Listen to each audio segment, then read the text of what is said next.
All right, what is going on, ladies and gentlemen? How is it going? I am istherenoonelse, and in today's video, we are going to cover what I've been running on my bow and 2H stamina Nightblade for update 35, Lost Depths, and what I will probably still be running next patch. The name of the build will be, or is, Despair, as you're looking at the title right now. Despite the name, Nightblade is very, very strong this patch. It's one of the best classes in the game. There's a lot of different ways to build it. I would say that this is not the most optimal way to play Nightblade, but it's so strong. The class in general is so strong, and this is the first class I started playing way back in 2015 when the game came out. And I just want to keep playing the bow and 2H playstyle for as long as I possibly can. So yeah, if you're like me and you like the bow and 2H playstyle and you want to keep that going, here you go. There are other options. Obviously, you can still play as like a bow ganker. You can play as a melee ganker. I have been two-shot by both, so they're both still very good. You can play a hybrid Nightblade brawler, which is probably the best setup this patch. Lots of different builds out there. You can go check out React Faster's build or other hybrid Nightblade builds using Frost Staff and dual wield. Lots of healing power in a Nightblade this patch. But yeah, we are going to stick with the nostalgia. We are going to do the bow and 2H Nightblade build that I've been running on my stream for the last couple of weeks now. Going to go into all the details, but yeah. Some of you guys don't want to see the details. Some of you guys just want to see the sets and skills, and we're going to do that really quick, and then I'm going to go into the explanation on everything. So for those of you guys that want the quick video, here it is. For those of you guys that want the more in-depth stuff, we'll go into everything, and so you guys can, you know, see what I tried and what I didn't try. So yeah, that's what we try to do here. Let's dive into it. Now, first things first, front bar on the 2H, we're running the Vateshran's Perfected Maul Sharpened. Gives us weapon damage and a proc. This is a very stat-dense two-piece. Talked about it a lot. In a tankier patch, being able to have a little bit more burst to finish opponents is nice. This also scales our weapon and spell damage, making our healing quite a bit better when it's fully procced, which is also nice. Clever Alchemist on the back bar. It's crafted. 650 weapon and spell damage for 20 seconds. Really nice with Nightblade Burst. Like, this is a really nice set. As far as other back bar options, you can go with Rallying Cry, you can go with Powerful Assault, you could run Griffin back bar. There's lots of choices you can choose here. You could even run Cinch on the back bar here. It's just up to you. I like Clever Alchemist because I like how reliable the condition is. You can run Essence Thief. I don't like having to pick up the Essence when I'm running bow and 2H, but if you do, then run it. Those are the options I would run. One Piece Balorg. Because we are running a front bar two-piece, we're missing out on the monster set. We'll go into the details on this later on in the video. And then body piece Aetherial Ascension. Now, preferably, I do have 2 impen, 1 reinforced, and the rest are well-fitted. You can run 5 well-fitted, you can run 4 well-fitted, 3 well-fitted, up to you. Well-fitted helps offset the cost increase for Ascension. Ascension's a defensive set. It's one of my favorite defensive sets. If you don't want to run a defensive set, then don't run a defensive set. But we will go into details about why I'm running one later on in the video. And then Sea Serpent's Coil. I've talked about this a lot. This is just the most stat-dense damage-wise mythic in the game. I've done the math. I've done another video on it. I'll provide a link in the description. Basically, long story short, Sea Serpent with 3 Swift in a medium armor build will give you more flat damage than Markyn all infused. Now, obviously, there's other traits and everything. We're not going to dive into that right now. But yeah, as far as flat damage goes, Sea Serpent is very, very stat dense, and it's worth running. And so we'll talk about that later as well. But all Swift with weapon damage on the jewelry. I am an Imperial, stage 3 vampire, and I am running Jewels of Misrule. You can run Orzorgas for a little bit more stats. I can't remember if I have Orzorgas on this character. I'm very cheap on PC. Jewels of Misrule is almost the same thing for substantially less price.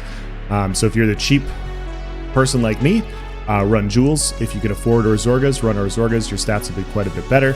Serpent Mundus, and this should be Vampire Stage 3, but it just ran out last night. So we'll just pretend that that's Vampire Stage 3. I am an Imperial. All the races work. You can run Wood Elf. You can run Jeet. You can run Dark Elf. You have to adjust your stats. I have 6% cost, reduced cost of 6% on all my abilities with an Imperial plus increased stats. You just have to build around that. So if you're running a crit dense Khajiit, you might want to run recovery enchant or 2 recovery enchants. If you're in a dark elf, you might want to run a few more prismatics to get your health a little bit higher with recovery enchants. If you're running a damage class, you change your enchants to recovery. If you're running a recovery class, you change your enchants to damage. So it's pretty easy. They're all more or less the same. It's just like splitting hairs as to what you want. I still think Imperial is awesome, and I don't like Tails. Well, I shouldn't say that. I should be PG. I don't like Khajiits because they're filthy animals. No, that's not right either. I'm just joking, guys. Like, you just run what you want. I like Imperial. I feel like Imperial is more versatile. I haven't felt the need to spend crowns to race change because I don't think Imperial. I don't think I'm missing out on with running Khajiit, Imperial over Khajiit. That's just my opinion. But yeah, if you disagree, then do what you want. As far as skills go, Leeching Strikes, Healthy Offering. This is a flex spot. You can run Shade. You can run Elude. You can run Mirage, or not Mirage, the other morph, the snare removal one. This is a flex. You could fit whatever you want here. Healthy Offering's nice. It's one of the best burst heals in the game. Nice to have a burst heal on a Nightblade. Shadow Disguise, we're using this for our offensive capabilities. Piercing Mark for Major Breach. Resolving Vigor, of course. Temporal Guard, and then Front Bar, In Cap, Surprise Attack, Relentless Focus, Rally, Camel Hunter, and Killer's Blade. As far as potions go, we are running Tripots. CP, really quickly. I have 3 offensive CP. I got Fighting Finesse, Deadly Aim, and Master at Arms. And then I have 1 defensive CP who I'm running Duelist Rebuff. There are really good gank blades out there. Ganking Nightblades do a lot of damage. Mitigating their direct damage by 6% is nice for me, but you can boost your healing if you wanted to. You could do AoE if you want to. You could do another offensive CP tree if you want to. That's up to you. That's up to you on how you play. I like the 1 defensive, but yeah, you decide. Red CP, Survival Instincts, Slippery. We are running Sustained by Suffering, just really good.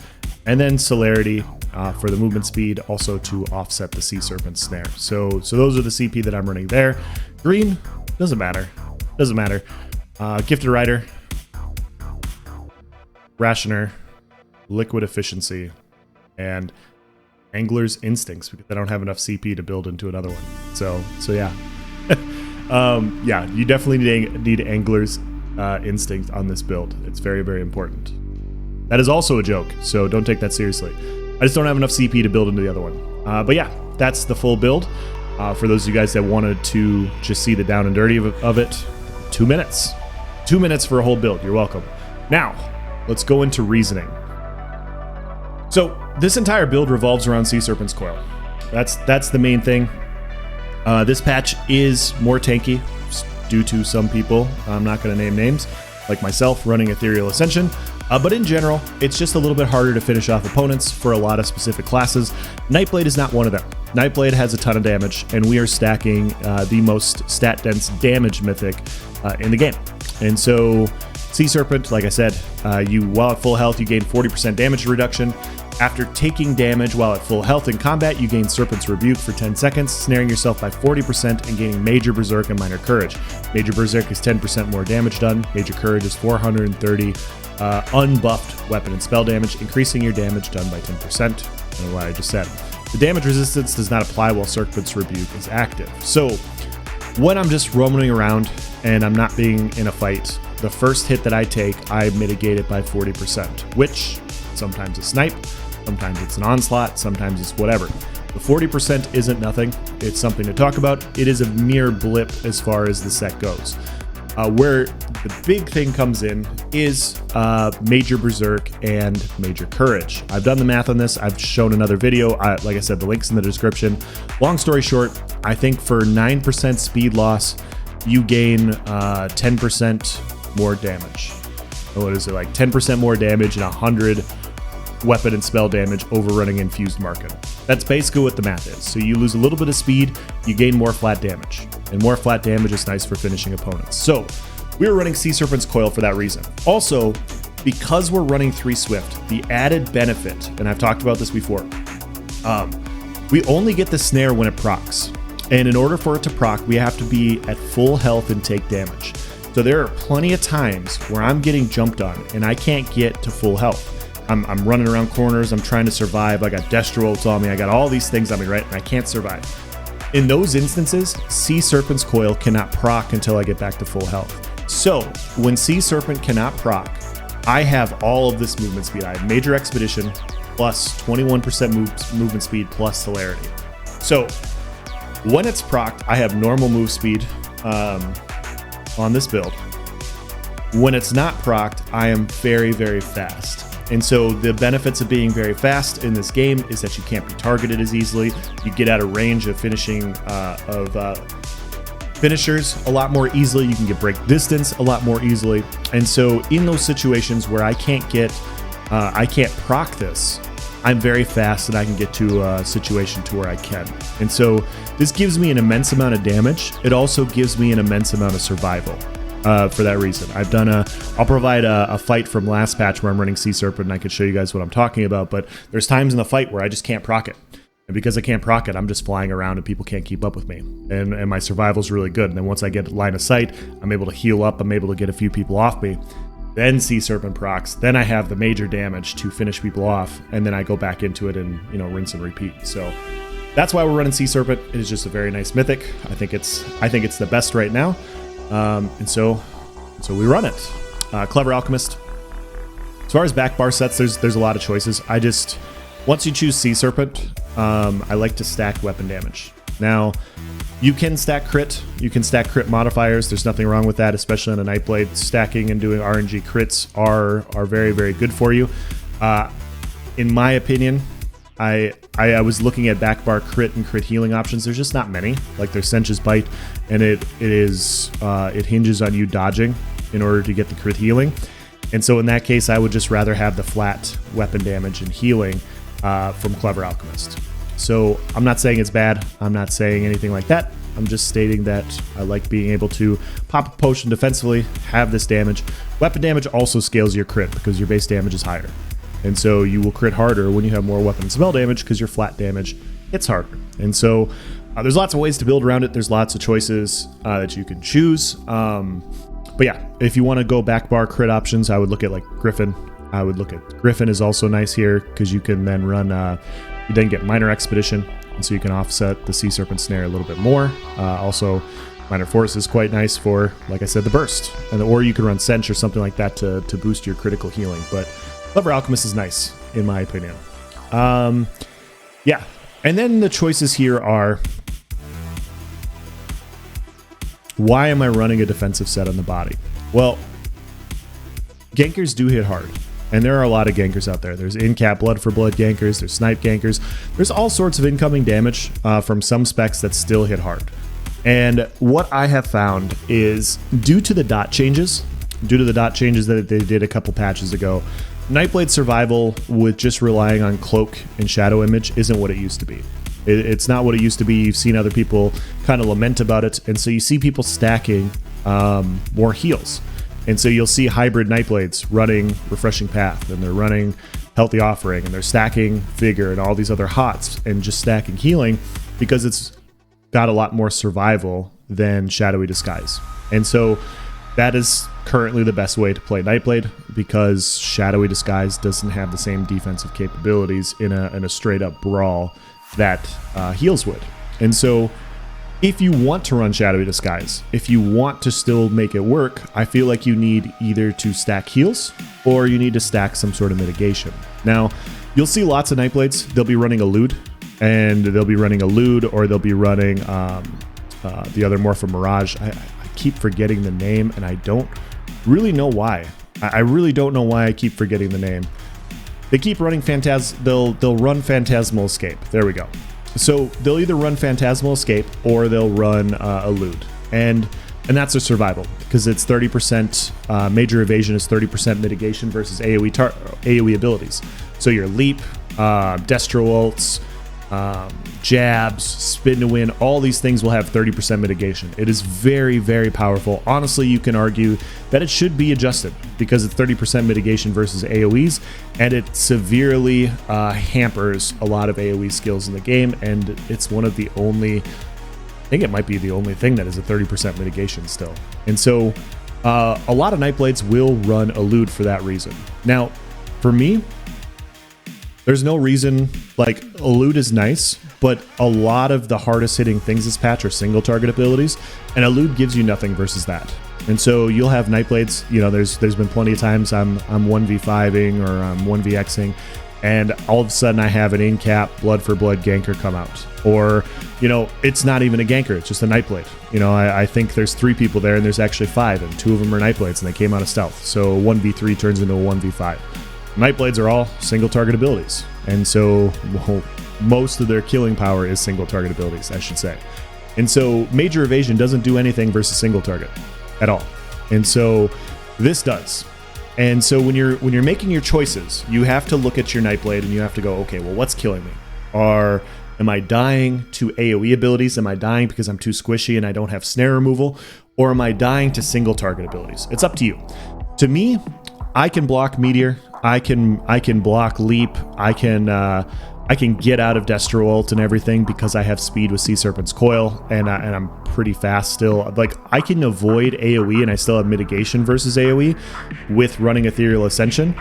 What I can't defend against is stuff I don't see. So it's stuff coming from stealth. It is in-cap from stealth. It is snipes from stealth where like you don't see them right away and you get hit by 2 or 3. It's all these things coming from stealth that I can't defend against because I don't know that they're there. And so for me, I would rather have flat mitigation than I would rather run like major evasion as far as defensive mitigation. And so I'm not saying this is an either or thing. I just want to point this out. So you'll see a lot of Nightblades, they'll run all damage, and then one of their skills is major evasion for mitigation, which is fine. There's nothing wrong with that. But it's a choice that you're making. Whereas I'm running a defensive set, and then I'm running an offensive skill like Mark. And so when you look at it, a lot of Nightblades you'll see, they'll run major evasion with Night Mother's Gaze as their front bar set. Piercing Mark is the same 5-piece bonus as Night Mother's. And so I get the benefit of this. And so it's just a choice, is the point I'm making. You can run a defensive ability and an offensive set, or you can run a defensive set and an offensive ability. It just kind of depends on what you want. I want the mitigation versus everything, and so I run the defensive set with Piercing Mark. And obviously you can still run evasion. You can just take off Healthy Offering. I think Healthy Offering's better. But yeah, so that's discusses Clever Alchemist and Aetherial Ascension. Now, why Aetherial Ascension? Why not other defensive sets? Frankly, this is the best flat mitigation in the game. This in my opinion is better than Pariah. It's better than Trial by Fire or Way of Fire, whatever the defensive set is. It's more mitigation than Trickery. Not that Trickery is bad, but when you're dealing with lots of damage in a patch where Nightblades are good, having just flat mitigation is extremely valuable, and so that's why I run it. The 20% cost increase means nothing to me, because when you go and look on the build editor, the cost of block, sprint, dodge, and break free are not very much, and a 20% cost increase on skills that don't cost very much are also not much more. On top of that, when I run bow and 2H, I'm not blocking a ton, and so I'm mitigating the block cost increase by not blocking. I don't sprint much on any of my classes, so that doesn't bother me. Dodge is mitigated with well fitted. You can go look on the editor. 3, 4, 5 well fitted basically reduces the cost of this set down to what it was before if you're running full impen. And so you just get flat mitigation. And then break free is obviously, you get 20%. That will cost a little bit more. But sustain is so easy to come by. That's what survival instincts are for. We get 25% cost reduction. We're also running slippery. And slippery automatically break free for no cost. And so every 20 seconds we get this, which also builds into our recovery. It allows us to get away with the break free cost quite a bit more. It allows us to sustain quite a bit better. Because we're running a defensive set, we don't have to run defensive CP. And so it's just another way to kind of stack things and build slightly differently. Now, those are the sets. Yeah, because this is the best flat mitigation set in the game, it has to be bodied. And so I can't front bar, back bar. Armor Master, another set, you have to be in combat. And so all these situations, basically it doesn't work against gankers, whereas this does. Now, if you do get like the permanent burning status effect, what you can do, and I don't know if this is a bannable offense or whatever, but you can run Trial by Fire. If you get permanent burning status effect, you can run Trial by Fire. You take off Aetherial Ascension, you put this on. Permanent Burning will proc this armor, and it will give you very similar to Aetherial. And then it's basically like having Aetherial without the 20% cost increase. I don't know what happens there. I have not switched. I'm just telling you guys that is what happens when you have Permanent Burning. Way of Fire or Trial by Fire will give you the full 5-piece proc. So if you want if you're worried about the 20%, another way to go about doing it. But up to you. Those are all choices. But because we're running a 5-piece on the body, we can't run front bar, back bar, mythic. We have to sacrifice either a 2-piece. We either have to sacrifice a monster, or we sacrifice a mythic. I think personally that Sea Serpent is better than Balorg. And so because I think Sea Serpent is better than Balorg for flat damage and everything, I'm running Sea Serpent, which means I run 1 Balorg, and then I can fit the Vateshran's Perfected Maul. Now I've shown some numbers on my channel as well, showing that fully procced Vateshran is very similar stat dense wise to like Markyn. It is a very good weapon. Like when you look at Markyn, with how Markyn is run, you get a little over 2k resists, you get a little over 200 unbuffed weapon damage. This is 300 weapon damage with 900 stamina. And a proc. And so fully buffed, this is a very similar stat dense wise to Markyn. And so it's not like you're missing out on anything. It's not like you're choosing a bad weapon when you're running this. This has a very similar strength to a weapon, to a mythic, a very popular mythic. And so on top of that, when Sea Serpent's procced, when Alchemist is proc, all these things, this proc goes up to like 9 or 10k. And so it adds to our burst combination. So what I'll do is I'll do a full heavy from stealth, surprise attack. Both those things will crit. The full heavy will proc Vateshran, which will also do damage. And then we do an in cap with a spec bow, and it is a lot of damage. That's just one of the combinations that you can do. Or you can do heavy attack, in cap, spec bow, and basically it always lines up in stealth when you're running Vateshran. When you have that full buff, or just the procs, you can cloak, go in, full heavy, in cap, into the spec bow, and that will add more burst, in my opinion, in most cases than Balorg. Now, Balorg is obviously fantastic. If you like Balorg for the pen and everything, you should run Balorg. There's nothing wrong with that. It's just you need Balorg to be quite a bit higher in order to offset the proc damage of what Vateshran gives you. Because like just a flat 3 to 5k Vateshran proc, it's going to take a lot of pen and weapon damage for Balorg to offset that. And so those are choices. I like it because it buffs my healing as well. This 300 weapon damage goes to my back bar, so when I'm kiting and dodge rolling and I can't go offensive, I get 300 more weapon damage. It boosts my healing. Yeah, and so that's also the nice thing about running Vateshran. Now potions, duh. Onto the skills. Vigor is a no-brainer. It's a heal over time, plus it gives you minor resolve now. Like literally everybody's running Vigor because it's good.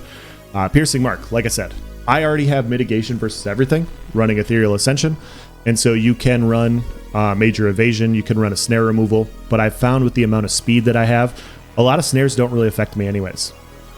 Sea Serpent often overwrites a lot of the weaker snares, and so it doesn't bother me. Like snares don't bother me, so snare removal isn't that big of a deal. I stream on Twitch, shameless plug if you guys want to come watch Sea Serpent Nightblade play. I've shown this quite a bit. Most snares don't affect me. There's not a lot of roots in the game. There's not a lot of people running Bombard. Talons I'll often fly through as well. Like I have well fitted, so I can dodge roll quite a bit. If I get talents, I can get the distance. There's just a lot of situations to where I just don't feel like it's as beneficial as running Piercing Mark. And so because I run Major Breach here, then I can run other offensive sets, and I still get my Major Breach. And it's like I said, you can run offensive sets with a defensive skill, or you can run a defensive set with an offensive skill, and I'm doing that. And I don't think there's a right or wrong choice here. This is a very powerful skill. This will also pull Nightblades out of stealth for 3 seconds. Also, this is not affected by Battle Spirit, this heal. So I have had 70,000 heals versus ads. I've had 40,000 heals versus opponents. So you mark people up, you in-cap spec bow them, you heal to full health if they have the mark on them. And so in a 1vx situation, not for nothing, it is nice healing power. If you're killing people, this is nice healing power. It's kind of sneaky. as far as what it's providing, but like you kill somebody, you will go to full health. And you combine that with the heal from Killer's Blade and the heal from Spec Bow.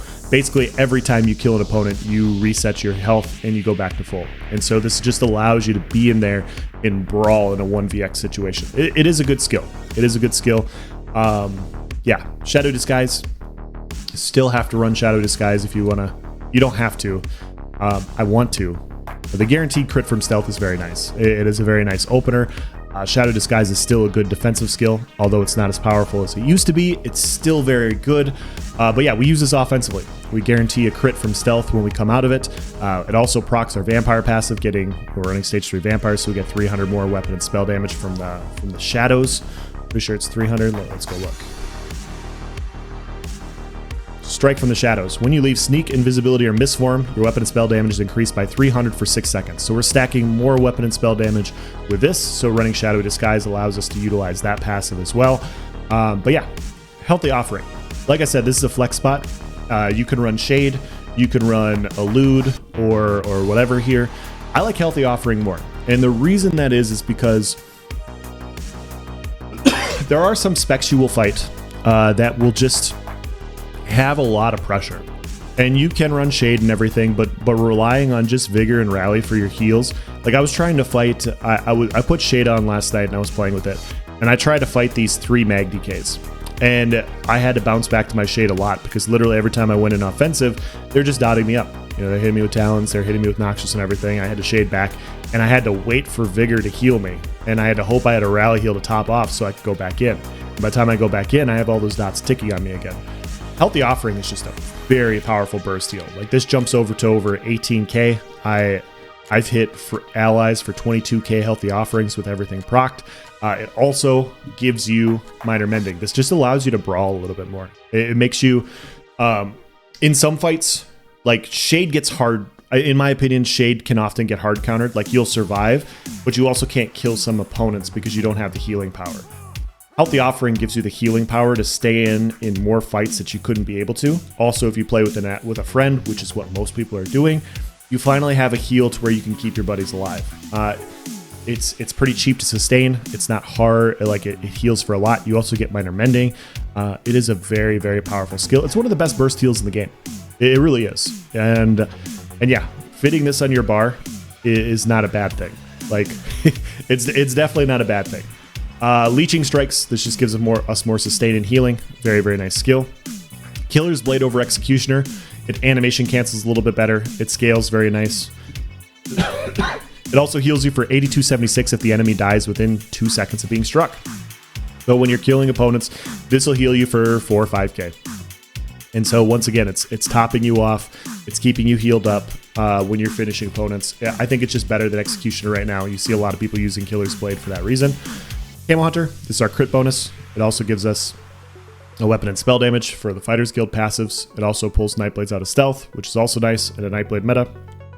Very, very nice to have. Rally, major sorcery and brutality. You could run Sap Essence here if you want to. If you want the AoE capabilities, that would also be fine. It also is a nice heal. I do want to try that at some point. I do like the ability to buff up with Rally before I go in on a full offensive. It doesn't happen too often, but because we're running Shadowy Disguise, we can open with a full, fully buffed Rally, heavy attack, in cap, into an Executioner on our squishier targets. You can't really do that with Sap because you have to Sap Essence your opponent, and then they know you're there. That's another global cooldown. It's not bad. I'm not saying it's bad. I'm just saying that those are the choices that you make. Sap Essence is really nice AoE, especially if people are trying to get away. They have their pros and they have their cons, so you can decide what you want to run there. Relentless Focus, the Stamina Morph. Why am I not running the Magic Morph? I can't afford to. You could absolutely run the Magic Morph. It does hit harder. Another good point that was brought up, though, is people scale weapon and spell damage higher, or spell resistance higher than physical resistance. And so if you're going to run the other one, although it does scale higher, you also deal with a little bit more resistances. And so it's not as big of a difference as you would believe it to be, or as even I believed it to be. They both hit hard. I'm still hitting 20k plus spec bows. I think the highest I've hit so far this patch, not fully buffed with everything, is like 22.5k. I don't think I had mark on that person. I don't think I even had in cap on that person. They were just squishy. But yeah, I'm hitting over 20k in cap still with this morph. Still hits hard. Nightblade is in a pretty good spot. It's in a pretty good spot. Surprise attack. Now, what's really funny about this is surprise attack is a great spammable. Last patch, it was one of the best spammables in the game, and it got buffed. It got buffed. But it is not, but even though it got buffed, it is not the best morph. The other morph is better. Concealed weapon is more powerful, gives you more flat damage than surprise attack. However, this does have bonuses as well. You get a guaranteed critical strike every 4 seconds. A guaranteed critical strike is extremely valuable. I'm hitting up to 11.5k surprise attacks on people. I think the highest I've hit is 11 or 12k surprise attacks, which I wish my dizzies would hit that hard, but they don't, so it is what it is. But it's a guaranteed critical strike. And so the choices are, like, when you're looking at this is, if you run concealed weapon, it will cost magicka, and you have to take that into account. It will crit harder. Concealed weapon will definitely crit harder than surprise attack with all the same stats and everything. And so that is the value you get out of concealed weapon. I can't afford it with how I built this, but you can guarantee more crits because you know, like, I know every 4 seconds I will get a crit surprise attack. And so when I go in on an opener, you know, if I go in and I open up on an opponent and they don't know that I'm there, or they don't know exactly where I am, my full heavy attack will, or a medium weave heavy attack, whatever, will be a crit because I'm coming out of stealth with it, and Shadowy Disguise guarantees a crit. My surprise attack will also be a crit 100% of the time. And so I guarantee those 2 crit openers, and then I go in with my in cap and my spec bow, and if 1 or 2 of those crit, I basically kill just about anybody, because that's what Nightblade does. If you crit, you kill. And so yeah, like I said, concealed is the better option. I can't afford it, but even though I can't afford it, this is still a very good option. This is not a bad skill. This is still one of the best spammables in the game. Like right now, in my opinion, the 2 best spammables in the game are concealed weapon, and then there's a step down, and then it's surprise attack. So you're not making a bad choice by going surprise attack. There is value in a guaranteed crit, knowing that your burst combo, you will string together more crits than with other setups. And so because we can string together more crits, because we're stringing together more crits with surprise attack, that's why I'm not running sets that are scaling more critical damage. I don't want to go too much into this because I feel like I'm going to confuse people. And so I'm just going to say it this way. Because I guarantee a critical strike from my initial attack, because every 4 seconds or on a burst combination, I can guarantee a critical strike on my surprise attack, because 2 of my 4 skills are only getting based off of my critical modifier, only 2 out of 4, my critical modifier doesn't go as far with this specific build as it would with others. Hopefully that makes sense. So if you're running concealed weapon, if you're not running cloak, stacking crit modifiers makes a lot more sense because you will have a 50% crit modifier on 4 out of 4 abilities. But because I'm running Shadowy Disguise, because I'm running surprise attack, I have guaranteed crits already that don't take into account my crit modifier, and so it just doesn't carry as much. My crit chance, because I'm running these 2 skills, is functionally higher than what it's showing. And so it says I have 29. I think with minor it's like 35. Like I have 30, mid-30s% crit chance. But I crit a lot more than 35% of the time due to the skills that are firing and everything. Hopefully that makes sense. I really don't want to try to explain it any further because it gets confusing. If you have questions about that, I'll write it out and I'll respond to you. But yes, that's why we're doing it this way. What else? Oh, we're still in the skills. Spec bow, surprise attack, in cap. Yeah. As far as back bar, you can run temporal guard here. You can run soul tether. You can run bow ult. There's a lot of choices because you have mitigation. It really frees up your back bar to not run these things. So that's what I've been running on my Nightblade. That's what I've found to prefer this patch, and to keep the bow 2H playstyle alive. That's what I'm enjoying. And so if you look at it, We're at 35k resists on the back bar. It's like 31k resists on the front bar. Fully buffed with continuous, with Vateshran, Nightblade, you know, coming out of stealth, and Clever Alchemist. We get over 7k weapon damage. I want to say we're at 7,300 weapon damage. So it's like 2,500 recovery, stamina sustain.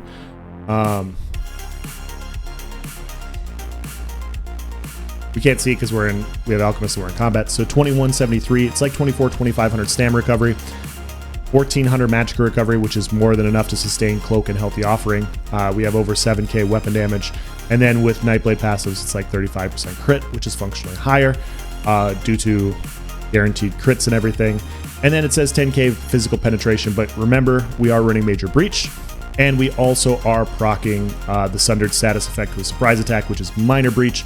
So we got Major and Minor on top of the 10k, which is, you know, roughly what, another 9k. So we have roughly 19k pen with everything fully buffed. So yeah, still a lot of damage, a lot of mitigation. Yeah. As far as other sets go, I know guys, I want to cover everything. You can absolutely run Rallying Cry if you want to. I've found Aetherial Ascension is more just mitigation in general. Because I am running lower critical chance and because I'm not running as many heal over times, I can't proc Rallying Cry as much as other builds can. And honestly, Aetherial Ascension is just more mitigation. It's more mitigation versus everything you'll run across. Like, you'll mitigate more damage with Aetherial than you will with Rallying Cry, critical damage. The only time Rallying Cry really becomes better is when you're dealing with Onslaught opponents or Corrosive opponents. Basically, they eliminate Aetherial Ascension because they get full pen, and you can't get full critical damage. Like, you can't do the same thing to Rallying Cry. So versus those opponents, that set is also very nice. But yeah, it's just choices. It's choices. It's different options. Obviously, there's plenty of things, but I like the proc for finishing opponents. I like the weapon damage for just more boosted heals. I like the more flat damage because my critical damage will scale higher with flat damage. Plus, my healing will scale better. It gives me more healing power, allows me to stay in the fight more as a brawler. Clever Alchemist, very nice back bar set for that reason. And Aetherial Ascension is just mitigation versus everything. Critical, direct damage, non-crit, AoE. It's literally mitigation versus anything, versus stacking specific mitigation into any one specific thing. So yeah, that's what we're running. That's why we're running what we're running. Hopefully this all makes sense. But yeah, that is the end of the video. Hopefully, like I said, if you have any questions, do not hesitate to ask. I will post, since we're almost 40 minutes into this video, gameplay will be in other videos in the future. I did a video with Kirchhoff. This is what I was running. This is the build that I was running in 3vx with Kirchhoff. I got other clips I will post, and I'll do other commentary with this build and show you guys how it functions. And whether or not you run this doesn't matter. Hopefully it gives you ideas for how you want to run your Nightblade, which is the entire point of build videos. It's to give you guys ideas so that you guys can run what you want and enjoy what you want to run. So yeah, that's the end of this video. If you have any questions or comments, please provide in the section below. If you liked the description, you made it this far, maybe leave me a like, maybe subscribe. You clearly weren't annoyed by my voice. You made it 40 minutes into a video. I do these a lot. So yeah. Helps out the channel, helps out the algorithm. I really appreciate it either way. Thank you for watching, guys. Have a nice day.